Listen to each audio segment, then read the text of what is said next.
Hey, what is going on there, guys? Welcome back to episode 3 of Drive to Magic, the worst named podcast ever. In Magic history. In Magic history. I am joined by Greg Malden, of course. Pleasure to be with you, everyone. So, topics for podcast numero 3. Theros, the recent SCG event.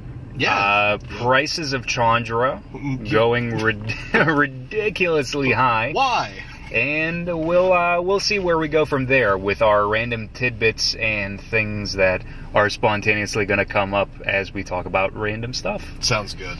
So, first off, the Star City Games event and how it went. What's really interesting was the top 8 and the fact that we pretty much knew that blue-white was a thing, but Esper Control coming out of absolutely nowhere. I did talk about that at length last week.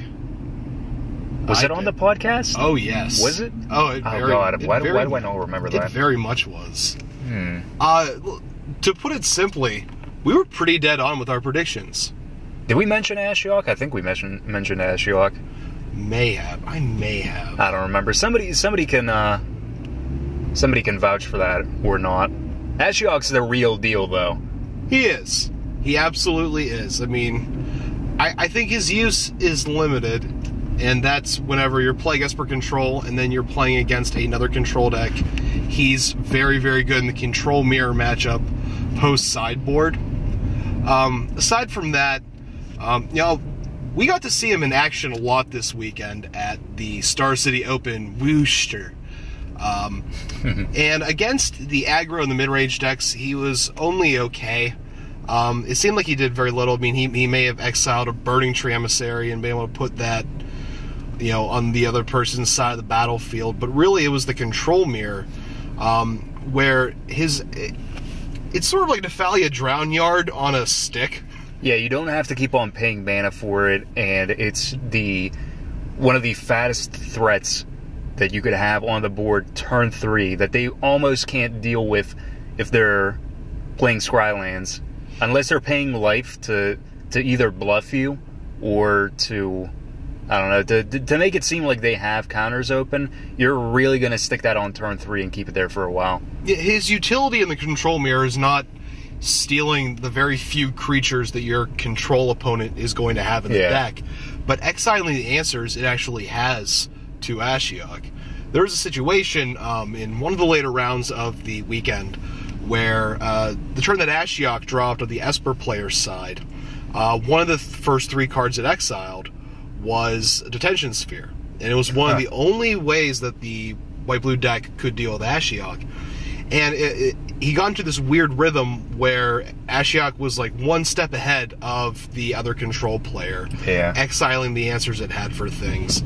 And I was pleasantly surprised by how well he did. I knew that the card was definitely undervalued and underrated whenever it was first spoiled. I think at this point it's probably prudent for everyone to not overvalue him and overrate him. He still has very specific uses. He should be relegated to the sideboard most of the time and brought in against certain matchups, but the value and the power of him were definitely proven this weekend. And there was a noticeable $8 price spike on him all of a sudden. Yeah, after the weekend. Yeah, shooting up from $17 to $25 on average. That's nuts. Mm-hmm. And I only have 1 at the moment right now. I still need to. I want to get 3 more. I absolutely love the card. The fact that with that plus ability, you can potentially throw off any scries that were put into effect. Like if your opponent looked at the top card and they kept it at the top, with anything like Dissolve or using a Scry land or something like that, chances are they won it. That's why they kept it on top of their deck. So being able to play Ashiok and just get rid of the top 3 cards of their deck is just really nice. Yeah. Now, granted, if you have Ashiok out there and your opponent scries and they keep it on top, chances are that if they don't have a way to remove Ashiok, they want that card to be put away. They don't want that card at all, so they're not going to put it on the bottom of their library, of course. But even that is okay, because it essentially negates the effect of the scry. Yeah. Like, they're just looking at the top card of their deck as opposed to manipulating their draw. Yeah. But there are 4 primary targets that Ashia can hit against a control matchup. First would be Detention Sphere. The next would be Planeswalkers. Exiling a Jace Architect of Thought, or especially an Elspeth, is big game. And it might be Aetherling, but I was even going to say Pithing Needle, which is something that the white-blue control player will side in to deal with your Aetherling. It's not so much that Ashiok is being used as a win condition, but he's helping you establish late-game dominance by coming down early, gaining a lot of loyalty, and then answering any kind of silver bullet that the opponent may have for your actual win condition or Ashiok himself. For the most part, Needle should be played in the majority of the control sideboards. And it will be. I know that I play it, like, the 2 big things that I play in sideboards whenever it comes to white control, like any white control, because I've been playing Esper, I've been playing blue-white-red, and also blue-white for standard right now. The 2 big things are Glare of Heresy and Needle. Fun fact about the previous weekend for the Star City Open. In the top 32 decks, there was a total of 41 Glare of Heresies. That is absurd. Total. That is 41. Absurd. It was the second most played card this weekend. And I just pulled the foil one. Really happy. Me too. I pulled one from nice. my most recent box. Yes, that's what I like to hear. Very excited about that. That is fantastic. So yeah, right off the rip, that's big sideboard tech, is Glare of Heresy, being able to deal with any white permanent. The fact that it's sorcery speed has not prevented it from seeing play. Oh no, absolutely not. I mean, that was originally, whenever I looked at the card and I was evaluating it, that was one of the downsides I saw to it.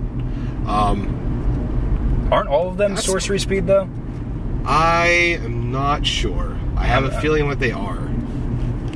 I know the green-black, well, Gainsay. Well, Gainsay is instant. Well, of course, it's a counterspell. That's the only one. But because sorcery speed counterspells are good tech. Yeah. Oh, wow. That would be awful. No, the whole cycle is really cool, but yeah.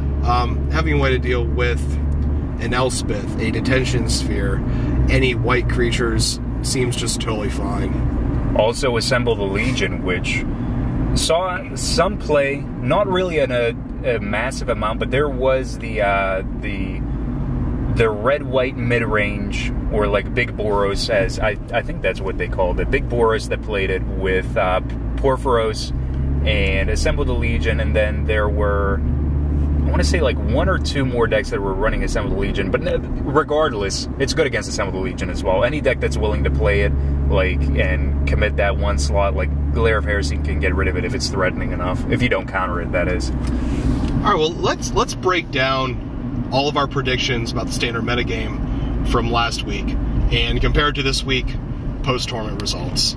The first deck that we talked about was Mono Red. Yeah, Mono Red aggro, about how after rotation, this is a deck that people gravitate towards, very heavily, and we were absolutely right on that case. Oh yeah. With Mono Red being everywhere this weekend. 2 versions, one of which is the classic red deck wins, or as I have said to much other people's chagrin, Little Red. Little Red. Deck was all over the place, making use of Rakdos Cackler and Fire Drinker Satyr. But then also the larger red archetype, which is using Stormbreath Dragon, but also Boros Reckoner, and a card that was not on my radar at all, Fanatic of Mogies. I love that card so much. That card put in work. It reminds me a lot of Flametongue Kavu from back in the day, which was a format-defining card whenever it was in Standard. Oh god, if Fanatic could deal damage equal devotion to creatures, oh, that'd be... Well, I mean, because it is right now, it deals damage to Planeswalkers or to your players. Being able to Flametongue Kavu a Planeswalker is great. It's the best feeling. And that's actually what I brought with me. That was the one deck. Big Red was the first thing that I built for aside from like the things that I was messing with that I talked about last week, like green-white was okay. It wasn't something that I was as thrilled about, but as you remember, you were playing white weenie, and then I was like, well, I might play black, I might play black splash red, and the thing that I feel most confident with is probably big red. And I put together that big red deck, and I ran Fanatic and Storm Breath and pretty much everything. I'm not entirely sure how close it is to the lists, like the big red lists that were posted, or any of them that were played at SCG. But I didn't look at really any of them. The big thing that I looked at was the top 8, and just looking at that deck that came in first, that deck was really solid for red deck wins. And that was that guy's first large tournament outside of an FNM too, just to point that out. Well, yeah, it's pretty cool. Red deck wins is definitely probably the most kind of like fail-safe way to head into a format, like into a new format, new season of Standard. That's aggro is just like when you don't know anything about the meta and you can't really make any hard assumptions about anything, or at least to an extent you can't make hard assumptions about it. Taking an aggro deck is probably like just the best way to go about it. And that was definitely the case this weekend. So, we also talked about Esper Control already. Yeah. That was what we talked about last week, and in terms of that being the control type of choice, we were definitely correct about that as well too. Yeah. The RTR block dailies that have been going on indicated very heavily that would be the control matchup of choice, or the control choice of deck. Yeah. And then also white blue control as well. White blue is just great. I mean, it's far less greedy than Esper, of course, because you're not going for that third color, but it ends up being more consistent in what you get and what you know you're going to be getting from your deck. But like Esper's just good, because one of the biggest thing whenever I was building Esper Control, which I actually posted before, what was it? It was on Saturday that I posted it up on the YouTube. And it was basically, I can't remember what place the deck came in, but there was one of the Esper lists that came in top 8 that looked pretty identical to the one that I posted earlier. However, the only difference was that I think they were running the Syncopates and the Dissolves, which was something that I didn't choose because of our meta, nobody really plays that much control, and nobody really plays that big of stuff like early into the season. So I was kind of planning more on aggro, so I was like, well, control really isn't going to get me too far with counter spells whenever I'm playing against a whole field of aggro, so I might as well just not play the counter spells main board, put like negates and stuff in the sideboard, and just write it out for a aggro based matchup for the kind of most desirable matchup that I could face. But the list to a pretty good degree was pretty much what I was playing. It had Blood Barons, it had the Opposite Odds, not really in the exact quantities. I think he was running one more Opposite Odd than I was running. And in retrospect, right now, I would actually much rather be playing the 3 Blood Barons over the 2-in-1 split that I had right now. Card's good. Because Blood Baron is ridiculous right now. Card is good. Like, I play tested with it a little bit, and then after I posted that list, I play tested it with it even more, and Blood Baron is just absolutely ridiculous. Pro white, pro black is just great. And just, the lifelink in being a sizable threat, he's a great way to swing the game back in your favor if you can withstand the early onslaught from aggro decks. Yeah. So, where was I going with this? Talking about Esper, how did we get onto that? Talking about our predictions for the predictions for it. Yeah, I was pretty pleased to see that that something really similar to what I was playing ended up coming in and placing on Sunday. But Big Red was like another one of those decks that I just wanted it to be good. It was a deck that just is so much fun, especially with Fanatic, building up your devotion and whatnot. And I guess that'll lead into Chandra. So Chandra's played pretty popularly in like the big red decks, and it'll be played in like the sideboards of like even smaller scale red deck wins for like sideboard tech up against like things like Control. It's a pretty good card to have alongside Hammer. It gives you a little bit more reach. And also, I mean, from the Star City Open, what was interesting is that Gruul decks, red-green decks, chose to play a few copies of Chandra Pyromaster over Xenagos the Reveler. That's pretty interesting, actually. It was about half-half split. The amazing thing to me is the fact that Chandra pretty much over the course of like 2 days shot up from, what, like $15, $17 that she was at, somewhere around there, I want to imagine, and shot up to like 45. That is absurd. Well, I guess I missed that train. Yeah. That is so grossly inflated. I knew I should have invested all of my money into Chandra Pyromaster back in July. Because $45 is, to quote Zach Smith, $45 is exactly what you want to be spending on dealing 1 damage and not having one creature block. I don't really get it. I just don't. I don't think it's that good. I don't think it's worth $45. Personal opinion, this might be going a little bit too far, but it just feels like people who, you know, opened M14 trying to make a return on what was probably not that great of an investment in the first place. I think people are still trying to recoup their losses from M14 any way they can, so.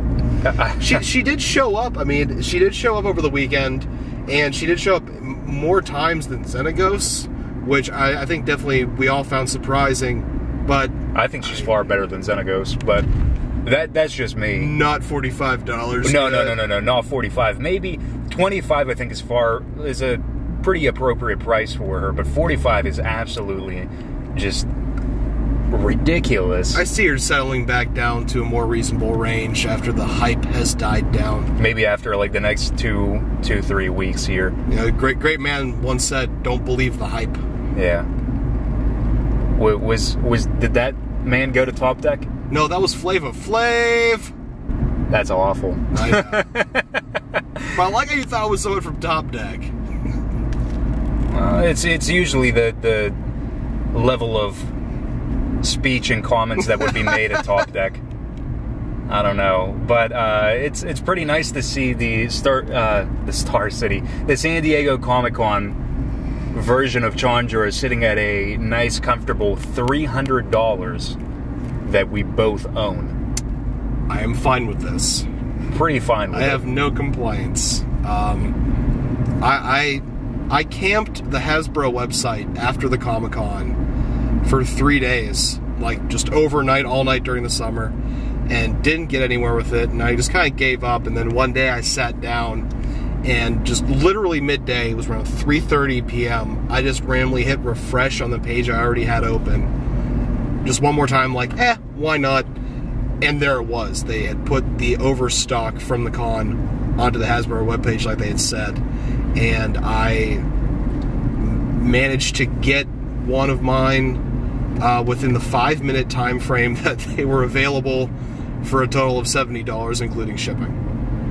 And I bought mine for, what was it, like $280 plus I think it was like $13 or something in shipping from eBay, and had to end up like waiting a month for it to come in by the time like the turnover from the guy that I bought it from to get it from San Diego from one of his friends, and to have it show up at his door and have him reship it out and whatnot. So definitely a nice investment when you pay $300 and you are able to just make $300 on one card, or at least one of the cards in that set are worth $300 alone, which I think is pretty phenomenal. I mean, yeah, we had speculated pretty high about how high the individual cards, but also the box set could go. Yeah. And even a couple of the other people from our play group, they were a bit skeptical, saying it's not going to go as high as we thought. It looks like it's happening. It looks like it's happening. It's going up. I'm not entirely sure if this is the right time to be selling it, or to hold on to it, because I think this is as high as Chandra is ever going to go. Chandra, in terms of the individual card, most likely. Yeah. I'm still hesitant about breaking up my complete set of all 5 of them, though. I still feel... I mean, I'm a pretty impulsive person by nature, and I still feel like keeping it together as a playset will gather higher returns More than as likely, time goes on. But I'm having to be very resistant to how I normally am. Yeah. Not welcome to change. That's alright, because I really want to sell mine as well. But I don't know. We'll see. Hopefully it ends up going up in value over the next couple weeks or whatnot. Maybe not in the next couple weeks. In the next couple months, it'll probably go up a little bit of a percent.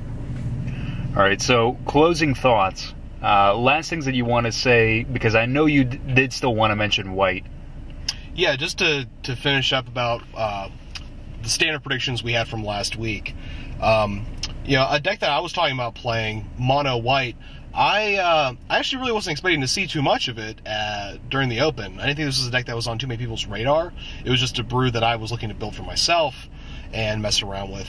It actually did show up this weekend, although it was not strictly mono white. It splashed red for Boros Charm, most notably. Being able to make your creatures indestructible main deck, but also having that 4 damage go to someone's face to be used as a char effect. Surprisingly effective. So, I was talking about it, but I really didn't think it was going to show up at the numbers it did, so mono white / Boros seems like it's going to be potentially an actual valuable standard archetype from here on out. Also, we had talked about green-white aggro. We had talked about how the creatures on the curve had a higher power toughness and how that might be a viable option. And I was actually kind of surprised about how much it did not show up this weekend.